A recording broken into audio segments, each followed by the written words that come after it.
అరే ఇవన్నీ ఎందుకులే గానీ నేను ఇంజనీర్ను కాదు అవన్నీ పక్కన పెడదాం గానీ ఫస్ట్ వీడియోలో నేను సివిల్ ఇంజనీర్ని అని గొప్పగా చెప్పినావు. ఆ నెక్స్ట్ వీడియోలో సివిల్ పోయి నేను జస్ట్ ఇంజనీర్ని అన్నావు. ఈ వీడియోలో నేను అసలు ఇంజనీర్నో కాదో పక్కన పెడదామంటున్నావు. అన్నీ నీ మాటలు అయ్యా. నేను నీకు ఓపెన్ ఛాలెంజ్ చేస్తున్నాను రా. ఓపెన్ ఛాలెంజ్ నువ్వు పెట్టే వీడియోస్ అని నేను చూస్తున్నా. నీకు ఓపెన్ ఛాలెంజ్ చేస్తున్నా. నువ్వు ఇండియాలోనే కాదు ప్రపంచంలో ఎక్కడ ఏ ఇంజనీర్ ఉన్నా సరే తీసుకురా ఇక్కడికి, ఓకేనా? వాడికి మా కొత్త సైట్ లో వాడికి 5 కిలోమీటర్స్ రీచ్ ఇస్తా, నేను 5 కిలోమీటర్స్ రీచ్ చేస్తా. వాడికి 10 మైనర్ బ్రిడ్జెస్ ఇస్తా, నేను 10 మైనర్ బ్రిడ్జెస్ చేస్తా. డాక్టర్ దగ్గర కాంపౌండర్ ఉంటాడు రా, కాంపౌండర్. ఆపరేషన్ థియేటర్లో డాక్టర్కి అన్ని అందిస్తా ఉంటాడు. ఓ 10-15 సంవత్సరాల తర్వాత అన్ని చూసి నేను కూడా ఆపరేషన్ చేస్తాను ఇక్కడ నుంచి అనుకున్నాడు. నువ్వు ఆయన దగ్గరకు పోయావు. అరే నీ దగ్గర MBBS డిగ్రీ ఉందా అని అడిగావు. నీకు అవన్నీ ఎందుకు స్వామి, ఈ ప్రపంచంలో ఎవడెవడున్నాడు డాక్టర్ అందరికంటే బాగా నేను ఫాస్ట్గా చేస్తాను ఆపరేషన్, బాగా కట్ చేస్తాను అని చెప్తాడు. చేర్చుకుంటావు ఆయన దగ్గర ఆపరేషన్. అంతెందుకు మొన్న మన అప్పలరాజు గారు అబ్బాయి నీలాగనే అనుకున్నాడు, నాకు లైసెన్స్ దేనికి, నేను అందరికంటే ఫాస్ట్గా బైక్ నడిపేస్తా కదా, లైసెన్స్ అవసరం లేదనుకున్నాడు. యాక్సిడెంట్ అయింది. పోలీసులు వస్తారు, లైసెన్స్ ఎదురా అంటారు. లైసెన్స్ దేనికి, నేను అందరికంటే ఫాస్ట్గా నడిపేస్తా కదా, ప్రపంచంలో ఎవరైనా తీసుకురా బైక్ రేసర్లని, వాళ్ళకంటే ఫాస్ట్గా నడిపేస్తాను నేను అంటావా? డెప మీద లాగా కొట్టిస్తారు. వాడెవడో నీ పార్టీ అనుకుంటా. మరి కంప్యూటర్ సైన్స్ డిగ్రీ లేకుండా చాలా మంది సాఫ్ట్వేర్ ఇంజనీర్లు అవ్వట్లేదా అని పెట్టాడు కామెంట్. వాడికి చెప్తున్నా, సాఫ్ట్వేర్ ఇంజనీరింగు సివిల్ ఇంజనీరు ఒకటేనా? సాఫ్ట్వేర్ అండ్ సాఫ్ట్వేర్ ఇంజనీరింగ్లో కోడింగో సాఫ్ట్వేరో హార్డ్వేరో ఏదో స్కిల్ ఉంటే సరిపోద్ది. సివిల్ ఇంజనీరింగ్లో రోడ్లు, డ్యామ్లు, బ్రిడ్జిలు, బిల్డింగ్లు ఇవన్నీ ఉంటాయి. 2 ఇండస్ట్రీస్ డిఫరెంట్ కదా. సివిల్ ఇంజనీరింగ్లో డిగ్రీ మ్యాటర్స్ తమ్మి. మీ ఇంట్లో వంట మనిషి ఉందనుకో, మీ వంట మనిషికి స్కిల్ ఉంటే వంట చేయటం వస్తే సరిపోద్ది. డ్రైవర్ ఉన్నాడనుకో, డ్రైవర్కి లైసెన్సు ఉండాలా, స్కిల్ ఉండాలా. నాకు బాగా నడిపిస్తాను, ఇదిగో ఇట్నే నేను ఫాస్ట్గా నడుపుతాను, ఎవరికి తీసుకురా నేను ఫాస్ట్గా నడిపేస్తాను, కానీ నాకు లైసెన్స్ లేదు అంటే చేర్చుకుంటావా? డ్రైవర్గా పెట్టుకుంటావా? పెట్టుకోం కదా. ఎవడైనా సరే ఓపెన్ ఛాలెంజ్ రా. నాకంటే ఒక్క రోజు ముందు అది కంప్లీట్ చేసి ఇవ్వండి. బాంచే అసలు నేను ఇంజనీరింగ్ ఫీల్డ్ లోనే ఉన్నాను. నువ్వు స్పీడ్గా పని చేస్తావా, లేకపోతే స్పీడ్గా పరిగెత్తావా, లేదా నీ సామర్థ్యాన్ని ఎవరు క్వశ్చన్ చేయట్లా. నువ్వు సైట్ సూపర్వైజర్ గానో, సైట్ టెక్నీషియన్ గానో, బేల్దార్ మేస్త్రి గానో నీ పనిలో నువ్వు బ్రహ్మాండంగా ఉండొచ్చు.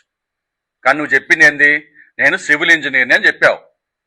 ఆ సివిల్ ఇంజనీర్ ఎట్టా ఎవరా అని అడుగుతున్నావు. టాపిక్ని డైవర్ట్ చేయబాక. నీ దగ్గర సివిల్ ఇంజనీర్కి ఆన్సర్ లేదని తేలిపోయింది. నువ్వు పక్కా ఫేక్ బ్రో అని తేలిపోయింది. అందుకే కొన్ని విషయాలు తెగేదాకా లాక్కూడదు. తీయగుందా?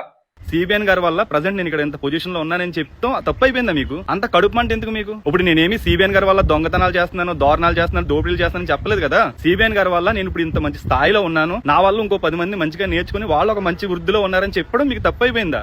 ఓవర్ యాక్షన్ చేస్తున్నావు ఇంద్రా, ఓవర్ యాక్షన్. నేను సిబిఎన్ గారి వల్ల మంచి స్థాయిలో ఉన్నానంటే ఎవరికి ప్రాబ్లం లేదు. నేను సిబిఎన్ గారు చేసిన స్కిల్ డెవలప్మెంట్ స్కామ్ లో ఒక కోర్సు చేసి సివిల్ ఇంజనీర్ అయ్యానని చెప్పి అబద్ధాలు చెప్పి జాకీలు లేపే ప్రయత్నం చేశారు చూసావా? ఆ ఆర్గ్యుమెంట్, ఆ క్లెయిమ్ ని ప్రశ్నిస్తున్నాం మేము.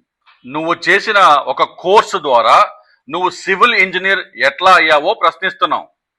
Your position is not the debate, your argument is, your claim is the debate. కొంతమంది వీడికి సమాధానం చెప్పేది ఏందనా, వీడి మీద ఈ ఫేక్ సివిల్ ఇంజనీర్ మీద టైం ఎందుకు వేస్ట్ చేసుకుంటున్నారో అంటా ఉన్నారు.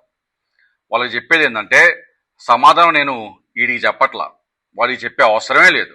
ఎందుకంటే వాడు ఆల్రెడీ ఫేక్ అని వాడికి తెలుసు, వాడి కాన్షియన్స్కి తెలుసు.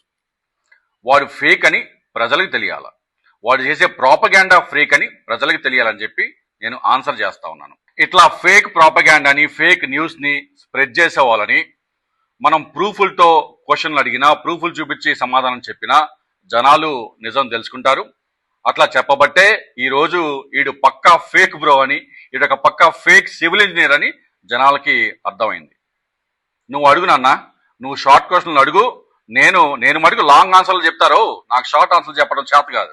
లాంగ్ ఆన్సర్ క్లారిటీతో చెప్తా. నేను బేసిక్ గా నేను ఈ వీడియో చేయదలుచుకోలేదండి, కానీ ఒక కామెంట్ చూసిన తర్వాత నాకు చాలా బాధ కలిగింది. సమాజం ఎందుకు ఇలా దారుణంగా మారిపోతుందని చెప్పి బాధేసింది. అబచ్చా, సమాజం ఎందుకు ఇలా తయారైపోతుందో అని చెప్పి మనోడు తెగ బాధపడిపోతా ఉన్నాడు, ఫీల్ అయిపోతా ఉన్నాడు. ఆ కామెంట్ లో ఫస్ట్ వర్డ్ ఏందిరా, అనితమ్మా. ఎందుకన్నానంటావు? ఈ వీడియో ఒకసారి చూడు. మాట్లాడతా. విజయలక్ష్మి గారిని ఏమని పిలుస్తారమ్మా అందరూను? విజయమ్మ. భారతిరెడ్డి గారిని భారతమ్మ. విజయమ్మ గారిని విజయమ్మ అని పిలుస్తారు, భారతిరెడ్డి గారిని భారతమ్మ పిలుస్తారు. మరి వీళ్ళ అమ్మ అని పిలిచిన భారతమ్మ అని పిలిచిన వాళ్ళకి వీళ్ళ నాన్నలకి ఏమవుతాడో ఒక్కసారి మనం కూడా ఆలోచన చేసుకోవాలి. గా ట్రెండ్ స్టార్ట్ చేసింది మీ హోమ్ మినిస్టర్ గారు మీ అనిత గారు. గప్పటి నుంచి ఈ రాష్ట్రంలో ఎవడైనా సరే అనితమ్మ అంటే వాడిని ఎట్టనే తగులుకుంటారు. నిజంగా పద్మారెడ్డి, నువ్వు కడుపుకు అన్నం తినే ఈ కామెంట్ పెట్టావా? నిజంగా రెడ్డి కులంలో పుట్టినోళ్ళు ఎవరు ఇంత దారుణంగా అయితే కామెంట్ చేయరు. ఇప్పుడు ఎవరైతే నాకు బ్యాడ్ కామెంట్ పెట్టారో నేను వాడికి చెప్తున్నా, పొరపాటున మీ ఇంటికి ఎవరైనా మీ ఫ్రెండ్ వచ్చి మీ అమ్మగారిని అమ్మగారు అని పిలిస్తే నువ్వు ఇదే మాట అంటావరా మీ అమ్మని? అమ్మ నువ్వు వాళ్ళ నాన్నతో పడుకున్నావని అంటావా? అనలేవు కదా. కాస్త ఆలోచించి మాట్లాడండి రా. పోయే మీ హోమ్ మినిస్టర్ గారిని మీ అనిత గారిని అడిగా మాట.